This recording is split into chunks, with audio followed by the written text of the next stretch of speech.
अस्सलाम वालेकुम। सबसे पहले मैं इस फाउंडेशन का शुक्रिया अदा करना चाहता हूं जिसने इम्प्रेशनिज्म तहरीक के बानी मुसव्विरों में से एक मिस्टर उस्मान हमदी के कामों और नोटिस की इस नुमाइश का एहतमाम किया। और आप सबका भी बहुत शुक्रिया, क्योंकि ये टुकड़े यकीनी तौर पर फन के दिलदादा अफराद और नौजवान फनकार बनने वालों के लिए मशले राह साबित होंगे इंशाअल्लाह।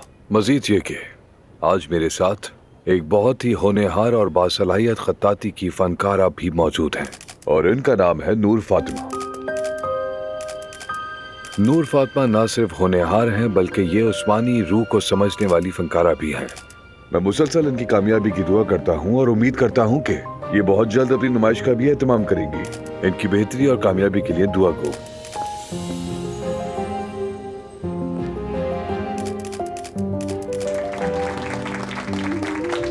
आइए प्लीज।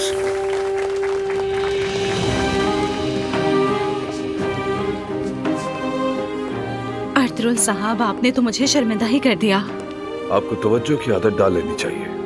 जल्द ही आप बहुत ज्यादा मशहूर हो जाएंगी और आपको बहुत ज्यादा तवज्जो मिलेगी। मेरे अल्फाज मत भूलिएगा। चलें? जी हाँ।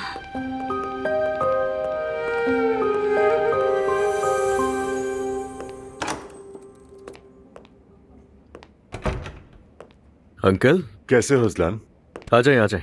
बिल्कुल ठीक हूँ, अल्लाह का शुक्र है। आप बताइए। हाँ, सब ठीक ठाक।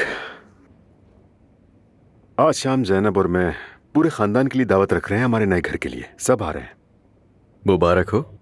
दुआ भी आ रही है क्या वहाँ? हाँ, दुआ भी आ रही है। तो क्या मैं भी वहाँ आ रहा हूँ, ये मालूम है उसे? जैनब ने जरूर बताया होगा। हैरत है, तो फिर भी आएगी वहाँ। अज़लान, मैं अभी से एक बात कह दूं, प्लीज अपने तमाम गुस्से पर 2 घंटे के लिए वक्फा ले लो तो बेहतर होगा। मैं आज रात कोई परेशानी नहीं चाहता। कुछ नहीं होगा, परेशान मत हो। जब तक मेरे ऊपर कोई अटैक नहीं करेगा मैं भी बिल्कुल खामोश रहूंगा। मैं सिर्फ दुआ की बात नहीं कर रहा हूँ अज़लान। प्लीज नायला और मुस्तफा को भी नाराज मत करना। अंकल, अब आप भी यही बातें करेंगे? वैसे तो हर किसी की जुबान पर मेरा ही नाम है। मुझ पर क्या गुजर रही है ये भी तो देखें। और अगर मैं रिएक्शन ना देता तो वो मेरे खिलाफ जाकर अदालत में गवाही देने वाली थी। क्या गलत किया मैंने? क्या मैं उसको मुबारकबाद पेश करता इस बात पे कि जाओ जाकर गवाही दो मेरे खिलाफ? मैं ये नहीं कह रहा कि तुम रिएक्शन मत दिखाओ, लेकिन तुम्हारा रिएक्शन देना मुनासिब नहीं है अज़लान। तुम गुस्सा करते हो, चिल्लाते हो, चीजें तोड़ देते हो। ये नॉर्मल बातें नहीं है। मतलब जब तुम्हें गुस्सा आता है तो तुम्हारी अकल काम करना बंद कर देती है। और तुमने मुस्तफा से भी माफी नहीं मांगी। अंकल, मुश्किल हालात में तो मैं हूं ना इस वक्त। बच्चे को खोने का दुख क्या होता है उसे पता भी है।